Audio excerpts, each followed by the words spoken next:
So, for continuation of our shafting, solve problems number 2. I have here 6 to 10. Okay? So, let us answer the following problems based dun sa ating nakalap na formula. Let us use the following formula. Now, for number 6, starting with the set of the problems, a 60 mm diameter steel shaft is subject to a 1,800 kilonewton millimeter torque. Okay? May torque ka na kagad dyan. You calculate the torsional deflection in degrees per meter. And then G is 80 GPa. Calculate daw natin. For number 6, ang hinahanap natin dito is theta per length. Okay? But ang base kasi natin is, anong base formula mo? Theta is equal to tulo laway ni Jimbo Guapo. Okay? TL over JG. So, i-reform natin siya ng ganito. Okay? Degree per meter length. So, this will become theta divided by L equal to torque. Okay? Divide by JG. Very basic naman ito eh. Binigay niya kaagad yung torque. Yung J is self-explanatory. Alam naman natin that J is pi over 32 d to the 4th times G. Pwede bang iakyat ko sa 32 dito sa taas? To simplify it, this will become 32 T divided by d to the 4th G. Okay. Theta divided by L. Okay, nakalimutan natin yung pi. So, 32 times the torque. I think the torque there is 1,800 kilonewton millimeter. So, 1,800 kilonewton millimeter. Okay? Divide by pi d to the 4th. Yung d natin is 60 mm.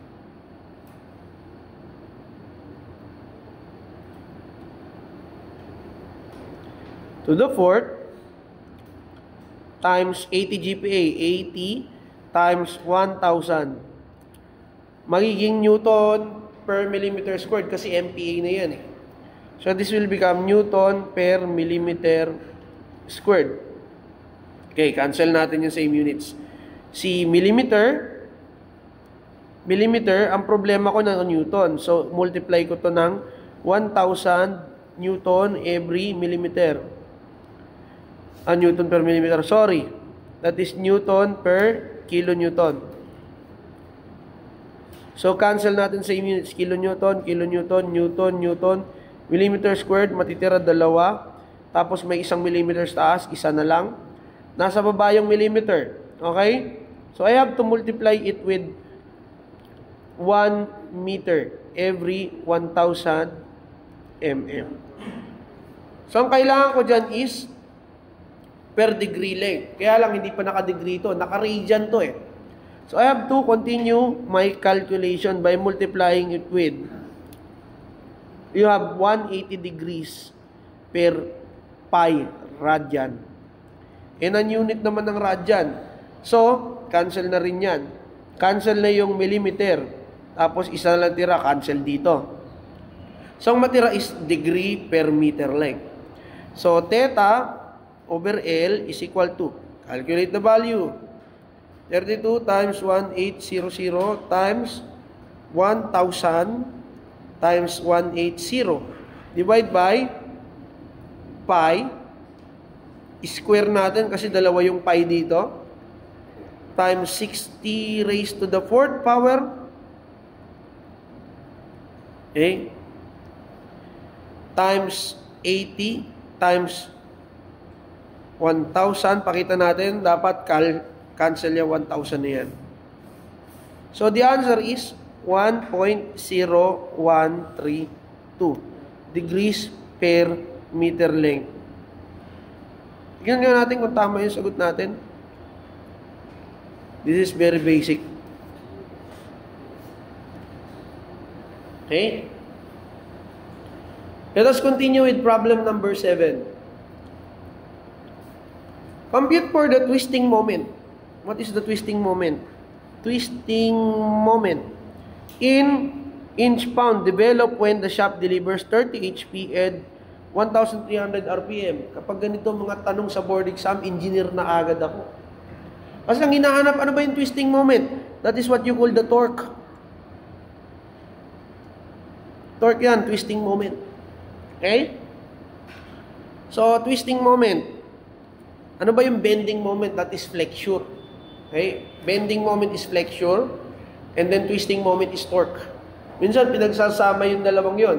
Iba ang torque sa twisting, flexural moment. Okay? You call it M, or you denote it as M, yung flexure. Ito naman yung torque. Okay? Flexure. Ito naman yung flexure. Sorry. Kabaliktad. This is torque. This is flexure. Ayan. Sa board exam, dapat alam niyo yung tawag sa dalawa. For number 7, direct substitution tayo kagad. Okay? Para kung binigyan ng free number or bonus. So, power is T N divide by factor. Pag ganito ang tanong, sabi ko, hirapan nyo naman. Okay? So, torque is equal to power times factor divide by N. Ano yung mga given natin dyan? That is 30 HP, 1,300 RPM. Alam natin yung factor niya na 63025 pound-inch RPM per HP. So, the power is 30 HP. Factor natin is 63025 pound-inch RPM per HP. Divide by N, that is 1,300. Cancel sa minutes, RPM, HP, HP. Ang natira is pound-inch or inch-pound na hinahanap dyan. So, calculating the value, 30 times 63025 divided by 1,300. 1454. 0.4231 inch pound. Okay? Basic again. Tingnan natin. Okay. Check. Solve. Now, continuation for number 8. A hollow shaft. Remember yung mga word na ganyan. As an outside diameter, you have DO. And an inside diameter of 3.5 inch. Determine the diameter of the solid shaft with equal torsional strength. Gusto nyo mahabang solution or maikling solution? Let me show you the two. Okay? So sabi dito, condition at number 8. Equal torsional strength.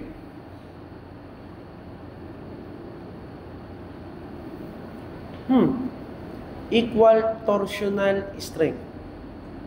So that is, basihan natin yung sa solid shaft and then sa equal daw tong strength na to ng solid at hollow. This is the long solution. I'll show you. So this will become 16t over pi d cube. Solid. Okay? Yung isa, 16t do over pi do to the fourth minus di to the fourth. Okay? Let us calculate. Sabi dito, equal torsional strength. So, ibig sabihin, it could be equal, constant. Okay? So, let us cancel the same values. Si torque. Ano pa? 16. Si pi, and then pi. Cross multiply mo yan dalawa. It will now become dO to the fourth minus di to the fourth equal to dO ds cube. Anong hinahanap natin? ds, di ba? Tama ba? So I can now solve for the solid shaft, okay, diameter.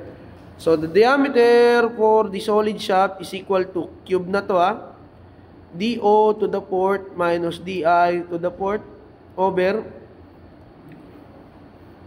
dO. So cube root,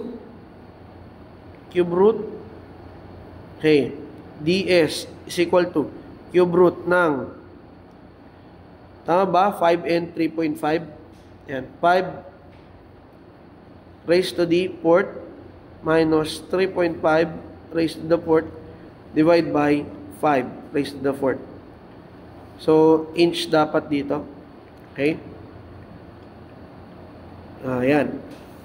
So, 5 raised to the fourth power minus 3.5 raised to the fourth power divided by 5 raised to the fourth power. So, that is 0.9125 inch. Check na natin kung tama. Wala palang to the fourth sa ilalim. Ayan, 4.56. Ayan, nalito lang. Okay. So, this will become, nalito lang tayo. Excited eh. So, this is 4.56 inch. Or 4.6. So, sir, ano yung direktang formula dyan? Ito na, direct formula. Kapag sinabing equal torsional strength. Ang direktang formula is dO ds cube equal to dO to the fourth minus di to the fourth. Ito yung direktang formula for this problem. Hindi na kailangan i-derive. Okay? Now, for number 9. Number 9. A 1/4 inch steel. Ano to? Size, diameter, or length? This is the diameter. Transmits 28 inch-pound of torque. The effective length of the shaft is 10 inch. The modulus of elasticity in shear, this is G. Tinuro ko yan, ha? Modulus of rigidity. Modulus of elasticity in shear is same with modulus of rigidity, which is G. Okay? So, find the angular deflection in degrees. Basic na naman. Okay? Direct substitution yung number 9. Okay? So, for number 9, theta is equal to tulo laway ni Jimbo Guapo. So, the torque is 28 inch-pound.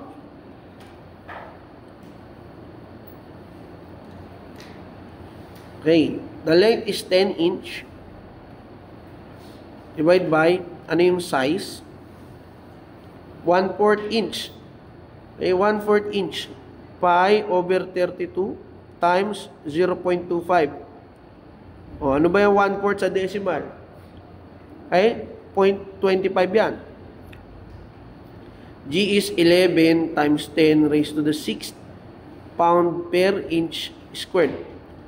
Okay, dapat to magiging degree. Cancel all the same units muna. Inch, yung inch squared. Okay, inch squared, magsasama-sama yan, maging inch to the fourth. Tapos si pound. Naka-radian to ng unit. So you have to multiply it with 180 degrees per 1 rad. Pi rad. So this will become, okay, so 28 times 10 times 180. Okay, sa baba, pi divide by 32 times 0.25 raised to the 4th power times 11 raised to the 6th power. So this will become 11.94. Ay, kulang pa ng pi. Times 5. Ayan. 3.8. Tignan na natin kung tama. Ayan, 3.803. Basic again. 3.803 degrees. Okay, that is for number 9. How about the next problem? Number 10. So, highlight natin. A solid shaft rotates at 120 RPM. It transmits a torque of 100 Newton meter. The allowable shear stress is 50 MPa. Find the minimum diameter. Pupunta muna tayo dun sa saan? Sa power. Power muna in order for you to hindi, may torque na. Doon ka sa power para malaman mo yung hindi, wait lang. Ay, direct sub na kagad. Okay? Direct sub na kagad. May torque na tayo. Okay? So, very basic na naman yung number 10. Number 10. Solid shaft siya. So, this will become S is equal to 16T over pi D cube. Ang kailangan ko is D. Okay? D cube equal to 16T over pi S. Cube root natin. Cube root natin. So, D will be equal to cube root. So, 16 times 100 Newton meter. 16 times 100 Newton meter. So, gawin kong millimeter. 1,000 mm every meter. Okay? Divide by pi times 50 MPa. So, 50 Newton per millimeter squared. Cancel same units. Meter, meter, Newton, Newton. Naka mm cube ka na. So, D is equal to